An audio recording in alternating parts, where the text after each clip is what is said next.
the idea of funding Earth Trust and Sylva Foundation to collaborate and to make more the sum of our parts. So I'm really excited and grateful. Now we have this year decided to implement what we're calling a 1% woodland tax on ourselves as a company. So we've decided to take 1% of our turnover and to use that money to help people that are trying to help our native woodland.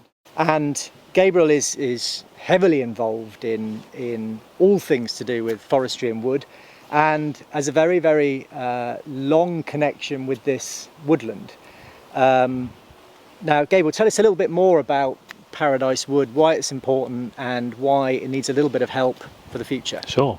Well, I have to admit, this is where I kind of first cut my teeth in forestry.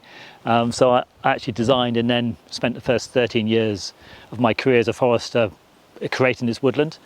It's unique in Britain because it's the one place where it's been at the centre of hardwood research, so looking at a whole range of our hardwood species or broadleaf species that we can grow in this country, not just the native ones but the exotic hardwoods too. And it was created at a time where there was no investment in hardwoods. A lot of focus at the time was on commercial conifers. And it was set up as a research woodland which houses all these different trials that are often planted and replicated elsewhere across Britain. But this is the one site in Britain where all those trials can be found. So as a place where not only great research can happen, but a place also where you can do advocacy and explain to landowners the benefits of planting one tree over another or managing one way over another. It's an absolutely unique and special place in Britain. There's nowhere else like it in the country. And what's amazing about it is that many people would think it takes decades and decades and centuries to create a woodland, but actually you planted this and you're still stood here now, still looking sprightly. Well, I might look old, I'm not maybe as old as people might think in a woodland like this. So most of the trees around us are between 25 to 30 years old at tops. I'm in my 50s now. And yeah, it's quicker than most people think. And there are other places in this woodland which should look even more impressive. We're standing in a particularly interesting place here where we've got, next to my dog in the distance, we've got a plot of walnuts that were planted with novel silviculture, so under planting with various nitrogen fixing species. Over your shoulder is a stand of ash. This is a provenance trial of ash collected right across Europe. And of course at the time, in 1995, we weren't to know that ash dieback was coming then. And isn't it fascinating now where that was planted for to try and grow quality trees, now it's become something quite different as a resource.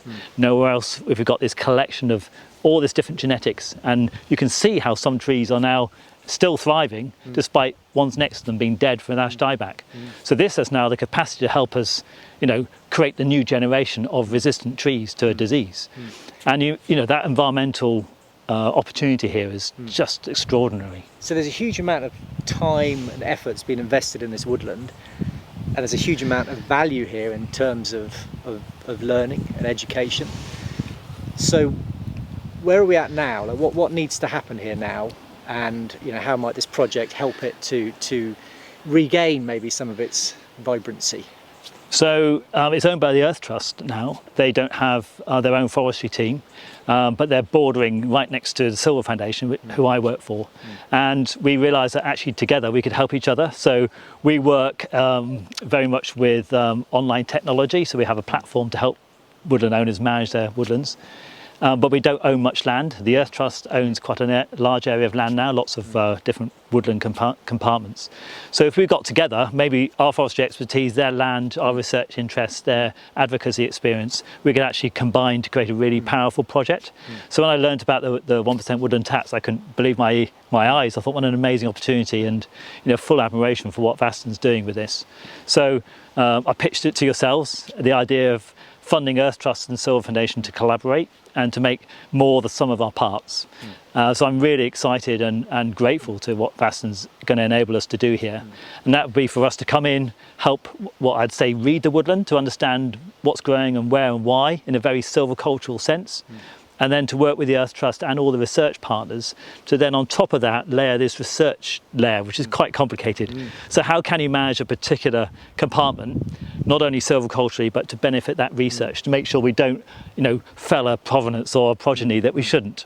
And there are a lot of, you walked us around, there are a lot of sub-compartments. We walked, Yeah. you know, oak compartments with larch, and we've walked past cherry, we've walked past some sycamore with some box underneath it. Yes. It is quite complicated, It's isn't it? unusually complex. Yeah. Yeah. So what we'll be doing is helping draw up a management plan. So that'll be a UK forestry standard management plan that will help them bring in a contractor to do the work that's necessary with, as I said, that layer of complexity around the research fully embedded in that plan. So hopefully longer term, it will help the Earth Trust then take this to another level. So I think, as I said earlier, that the real potential here is to use this for advocacy, to explain and help raise the profile of resilience, of adaptation, for how to plant and manage woodlands to help society and help nature adapt to climate change. That's ultimately the potential here, exemplified by some of the things we can see around us today. It's really exciting, and I hope you'll have us back in a few years' time to learn a bit more about the progress and what's been done and what has been mapped and I hope what's so. been learned along the way. And maybe Vastern will buy some hardwood timber, come out of this site. You never know. Cherry down there, and a few oak trees, maybe another 10 years. That'd be amazing, wouldn't it? Yeah, it would. Yeah. It would. Full circle. Well, thank you for your support.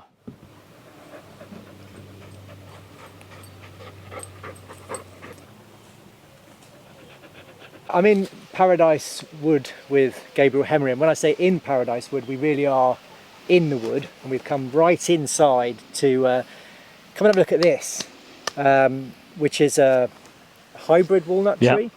And the reason we've come in is just we wanted to demonstrate really that woodlands don't take centuries to grow.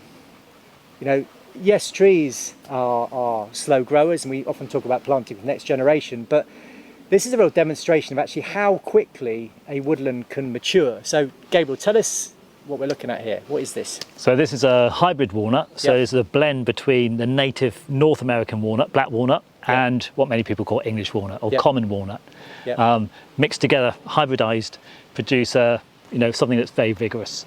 And this tree, with some novel silviculture around it, the way we grow it, is it's showing the investment works. And this is really unusual to see a tree this big.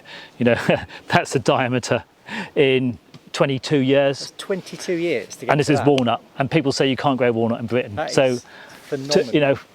and this is the power of advocacy. You just need to bring one person here and they see this, they feel this, they hug it, whatever you want to do, knock it. It's like that is a tree, a very valuable hardwood that you can grow in a short rotation. Actually in this country it's quite exciting.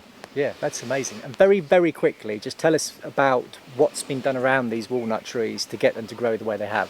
So this is a classic case of the best nature and nurture. So the best nature is here in terms of the genetics of the tree I explained. And what we've done around it is relatively novel. And we've got nitrogen fixing species that we call nurses. They're nursing this tree. This is Eleagnus umbellata. It's a non-native shrub that takes atmospheric nitrogen, makes it available through its roots. Also here is alder, which has now disappeared because it doesn't like being shaded. So it's done its job. They were both nitrogen fixing nurse species. They've fed this tree that's hungry and wants to grow. They've done their job. They've naturally shaded off the branches. You can see these old branch occlusions here. These were branches. They've been shaded by the trees. No one's had to come and prune this tree. It's been nurtured, sheltered and encouraged to grow up.